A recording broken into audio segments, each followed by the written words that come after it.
Today, boys and girls, we're going to start talking about writing something called a narrative. A narrative is a piece of writing that you write about your own life, something that really happened to you. I want to share a narrative that a student in first grade has written. And I want you to be detectives. I want you to look for different things in this story. The one thing I really want you to look at is to look and see if this is a true story. Could it have really happened to the person? And is the person that's writing this telling about something that happened to them? Okay, look at this. Notice the drawing that they sketched and they labeled their drawing.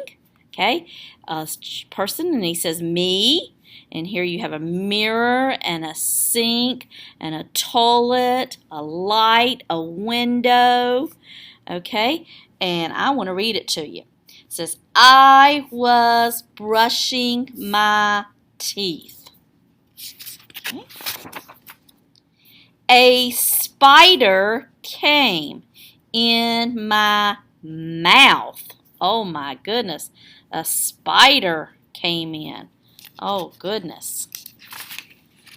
I spit the spider out. Gross. Wow, look how he actually labeled his drawing. This person was a first grader, and they wrote about something that happened to them. Was this a small moment? Yes, this was something that happened really quickly in just a little bit of time. It didn't take them all day. It didn't take them several days. It just told about a very small thing that happened to them. So one thing a narrative does is it talks about a small moment. He didn't tell about everything that happened to him in the morning before he went to school, did he? This person just told about brushing their teeth. Okay, who is the story talking about? Right, the person that was brushing their teeth. Let's look at the words they use. They use the word I. I was brushing my teeth. Okay, let's see. A spider came in my mouth. He's talking about himself, isn't he? I spit the spider out. So, this person used I and my to tell about themselves, didn't they? So, another thing of a narrative is you use I, the word I, or my, to talk about yourself. You're going to use words to talk about yourself. Now, was this a true story about something that happened to him? Yes, he was brushing his teeth, and a spider may have been on his toothbrush or something, but it got in his mouth, and he spit it out. So yes, that was a true story. It wouldn't be a story I would want to happen to me, but it is a true story. It really has to happen. It is not a make-believe story. Now, did something happen in our story? Yes, something did happen. Something has to happen in your story.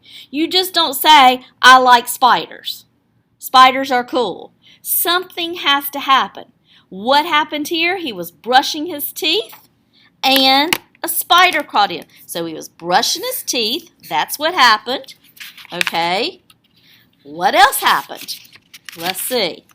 Spider came in his mouth. Ugh. And he spit the spider out. So those are things that really happened. So something else in a narrative is also then, it is something has to happen. Okay? Again, you wouldn't just write about, I like spiders. Something happens in your story. Okay? Was this story told in order? Yes. You wouldn't say, I spit the spider out first, would you?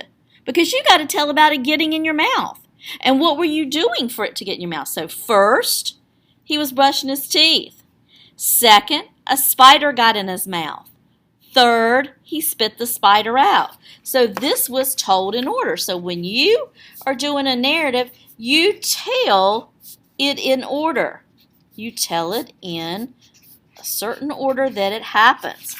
Okay, let me ask you, did he tell about how he felt? I was brushing my teeth. A spider came in my mouth. I spit the spider out. Gross. What tells about how he felt? Gross, right? The word gross. Because when you write gross, you know he's not very happy about it, don't you? He was disgusted. So he used feelings in his story. And when we write narratives, we write how we feel about something. Okay? Now, we are going to be reading some stories later this week, and we're going to be detectives and seeing if we can find out if it happens in a very small time, if they use I or my, if it's a true story, if it's something that happens, if it's told in order, and do they tell any feelings? How did they feel about it? So, we will continue with our lesson tomorrow.